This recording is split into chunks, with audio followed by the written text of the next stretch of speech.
Sanghar DC doctor Imranul Hasan Khwaja ने जिले में दरख्त काटने से कबल इजाजत लेना लाजमी करार दे दिया। मजीद देखते हैं इशफाक सुलेरी की इस रिपोर्ट में। डिप्टी कमिश्नर सांगड़ की जानिब से शजरकारी मुहिम का आगाज किया गया। इस मौके पर डिप्टी कमिश्नर सांगड़ ने सांगड़ के अंदर मुख्तलिफ मकामात पर दरख्त लगाने के हवाले से कमेटी भी बनाएगी। इस मौके पर डिप्टी कमिश्नर सांगड़ ने 144 नाफिज कर यहाँ पर दरख्त काटने पर पाबंदी आयद कर दी है। दरख्त काटने से कबल डिप्टी कमिश्नर सांगड़ से इजाजत लेना बहुत जरूरी होगा।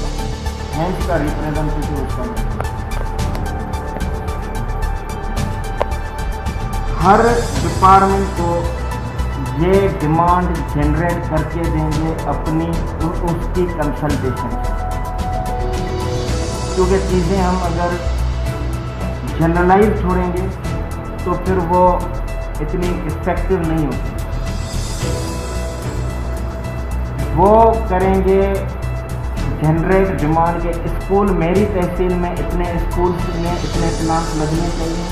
ये तो एक सेरेमनी है जो डीसी ऑफिस में अरेंज की गई और उसमें हमने लगाया, लेकिन इसके अलावा हमारा अपना जो प्रोजेक्ट है उसमें हम इंशाल्लाह ताला 3000 से ज़ायद पौधे जो है अपने पुलिस स्टेशन और डिफरेंट ऑफिस की कटाई के हवाले से क्या इक़दाम करने जा रहे हैं उसको रोकेंगे इंशाल्लाह। और नीयत भी साफ है तो इंशाल्लाह अल्लाह मदद करेगा और हम टारगेट अचीव कर लेंगे। मुस्बत आएंगे और जितनी सरकारी अच्छी होगी तो ये जो खासतौर पर क्लाइमेट चेंज का जो असरात आ रहे हैं और माहौलियात जो ग्रीन हाउस गैस बढ़ रहे हैं और गर्मी ज़्यादा हो रही है, इसमें कमी आएगी और मतलब एक अच्छा खासा एनवायरनमेंट साफ़ सुथरा हो जाएगा। उम्मीद तो है कहीं वो कम ना पड़ जाए।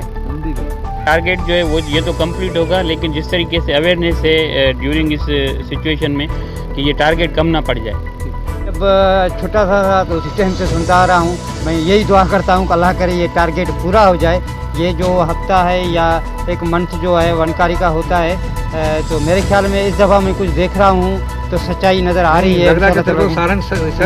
डिप्टी कमिश्नर सांगड़ की जानिब से जहाँ पर जो इक़दाम किए गए आने वाले दिनों के अंदर क्या फॉरेस्ट डिपार्टमेंट अपना टारगेट पूरा कर पाएगा? कैमरा मैन अजीज रमान के साथ सांगड़।